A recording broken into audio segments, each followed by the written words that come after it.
you ask a disagreeable person what he wants, say, or she wants, they'll tell you right away. They know. It's like, this is what I want and this is how I'm going to get it.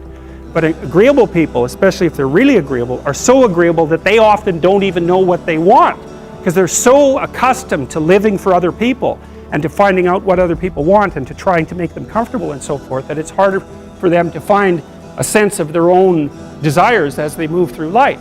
And that's not, look, there's situations where that's advantageous, but it's certainly not advantageous if you're going to try to forge yourself a career. That just doesn't work at all. And so even though on average men and women aren't that much different in terms of their levels of agreeableness by the group, if you go out and you look at the extremes, they're very different. So all of the most agreeable people are women, and all of the most disagreeable people are men. And the thing is, the extremes are often what matter rather than what's in the middle. And so one of the ways that's reflected in society, by the way, is there's way more men in prison. And the best personality predictor of being imprisoned is to be low in agreeableness. It makes you callous. Now you might think, well, what's the opposite of compassion and politeness? And the answer to that is, I think it's best sort of conceptualized as a trading game. So let's say that we're going to play repeated trading games. And if you're very agreeable, then you're going to bargain harder on my behalf than you're going to bargain on your own behalf. Whereas if you're very disagreeable, you're going to do the reverse. You're going to think, I'm in this trading game for me, and you're going to take care of your own interests. Where an agreeable person is going to say, no, at best this is, at worst this has to be 50-50, but I'd like to help you every way I can. One of the things you have to be careful of if you're agreeable is not to be exploited, because you'll line up to be exploited. And I think the reason for that is because you're wired to be exploited by infants. And so that just doesn't work so well in that actual world. And one of the things that happens very often in psychotherapy, people come to psychotherapy for multiple reasons, but one of them is they often come because they're too agreeable. And so what they get is so-called assertiveness training, although it's not exactly assertiveness that's being trained. What it is the ability to learn how to negotiate on your own behalf. And one of the things I tell agreeable people, especially if they're conscientious, is say what you think. Tell the truth about what you think. There's going to be things you think that you think are nasty and harsh. And they probably are nasty and harsh, but they're also probably true. And you need to bring those up to the forefront and deliver the message. And it's not straightforward at all, because agreeable people do not like conflict. Not at all. They smooth the water. And you can see why that is in accordance with the hypothesis that I've been putting forward. You don't want conflict around infants. It's too damn dangerous. You don't want fights to break out. You don't want anything to disturb the relative peace. And if you're also more prone to being hurt physically and perhaps emotionally, you're also maybe loath to engage in the kind of high intensity conflict that will solve problems in the short term, because it takes a lot of conflict to solve problems in the short term. And if that can spiral up to where it's dangerous, which it can if it gets uncontrolled, it might be safer in the short term to keep the waters smooth and to not delve into those situations where conflict emerges. The problem with that is it's not a very good medium to long-term strategy, right? Because lots of times there are things you have to talk about because they're not going to go away. And the advantage to having a well-socialized disagreeable person is that they really don't let much get in their way. So if you can get a kid who's disagreeable socialized, that person can be quite the creature, because they're very forward moving in their nature and very difficult to stop. But if you don't get them successfully domesticated, tamed, roughly speaking, by the time they're 4, their peers reject them. And that's a big problem, because your job as a parent is to make your child socially desirable by the age of 4. Like you want to burn that into your brain, because people don't know that. That's your job. And here's why. It's easy if you think about it carefully. So you imagine you've got a 3-year-old child, so sort of halfway through that initial period of socialization, and you take that child out in public. Okay, what do you want for the child? Who cares about you? What do you want for the child? You want the child to be able to interact with other children and adults so that the children are welcoming and smile and want to play with him or her, and so the adults are happy to see the child and treat him or her properly. And if your child's a horrible little monster because you're afraid of disciplining them or you don't know how to do that properly, then what they're going to do is they're going to experience nothing but rejection from other children and false smiles from other parents and adults. And so then you're throwing the child out there into a world where every single face that they see is either hostile or lying. And that's not something that's going to be particularly conducive to the mental health or the well-being of your child. If your child can learn a couple simple rules of behavior, like don't interrupt adults when they're talking too much and pay attention and try not to hit the other kids over the head with the truck any more than is absolutely necessary, then, and share and play properly, then when they meet other kids, the kids are going to try out a few little play routines on them, and that's going to go well, and then they're going to go off and socialize each other for the rest of their lives. Because that's what happens, is that from 4 years old onwards, the primary socialization with children takes place among other children.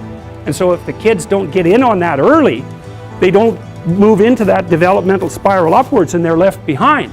And you can imagine how terrible that is, because a 4-year-old will not play with another 4-year-old who's 2. But a 5-year-old certainly will not play with a 5-year-old who's 2, right? Because the gap is just starting to get unbelievably large. And so the kids start out behind, and then the peers leave them behind, and then those kids are alienated and outside the peer group for the rest of their life. Those are the ones that grow up to be long-term antisocial, right? They're already aggressive. It doesn't dip down. Now, what happens to normal boys, roughly speaking? Imagine the aggressive 2-year-old types. They get socialized, so their level of aggression goes down, and then they hit puberty and testosterone kicks in, and bang, levels of aggression go back up. And so that's why males are criminals between the ages roughly of 16 and about 25. So, and it matches the creativity curve, by the way. It's so cool. If you look at the spike of creativity among men, 16 to 25, and it starts to go down, criminality matches that absolutely perfectly. So that's quite cool. So, and so the testosterone levels raise the average level of aggression among men. It's more dominance than aggression, actually, and testosterone is by no means all bad. And then it starts to decrease at about age 25 or 26, which is usually when men stop staying up late at night, stop drinking as much, develop a full-time career, and take on the burdens and responsibilities and opportunities that are associated with a long-term partner and family. It's really useful to investigate the viewpoints of people who have opposing views to yours. Because they'll tell you things, not only will they tell you things you don't know, they'll also tell you how to see the world in ways that you don't see it. And they'll also have skills that you don't have, that you could develop.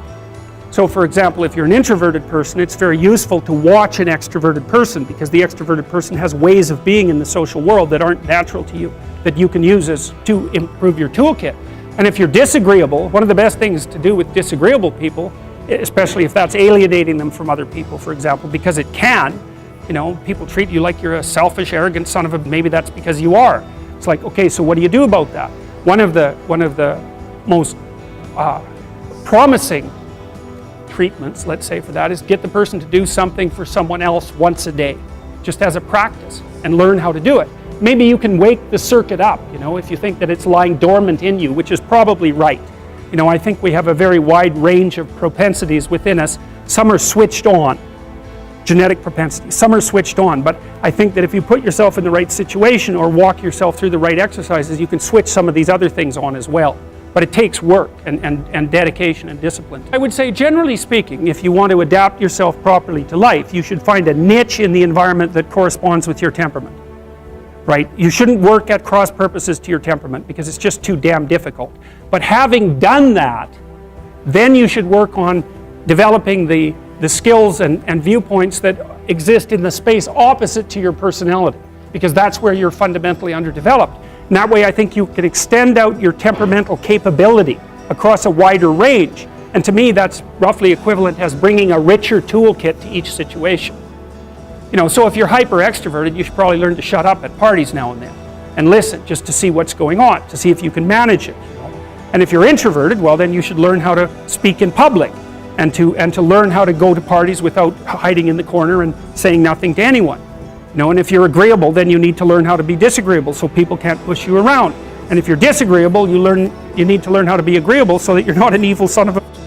So, and the same thing applies even in the conscientious domain. It's like if you're too conscientious, you need to learn to relax and let go a little bit. And if you're unconscientious, it's time, like Get out the Google Calendar, man, and start scheduling your day, right? And beat yourself on the back of the head with a stick until you're disciplined enough so that you can actually stick to something for some length of time and not living in absolute squalor, which is something that would characterize someone who's very disorderly, for example, because they don't notice. It doesn't bother them, disorder. It's like, maybe they can see it, but it doesn't have any emotional valence, and so it doesn't have any motivational significance. So the other thing you might want to think about too, if you're choosing a partner, is try not to choose someone who's too distant from you on the temperamental variables, because you're going to have a hard time bridging the gap. It's hard for an introverted person and an extroverted person to coexist. And it's really hard for an orderly person and a disorderly person to coexist, because they will drive each other nuts. Why don't you pick up? Why are you so obsessed by it? That's the basic argument. So it's useful to know about your temperament so that you can negotiate the space with your partner as well. And I don't think you should try to find someone who's exactly the same as you, because then you don't have the benefits of the alternative viewpoint. But you got to watch it, because you may hit irreconcilable differences of various sorts. And I've seen that most particularly among couples who are high and low in openness. That's a rough one.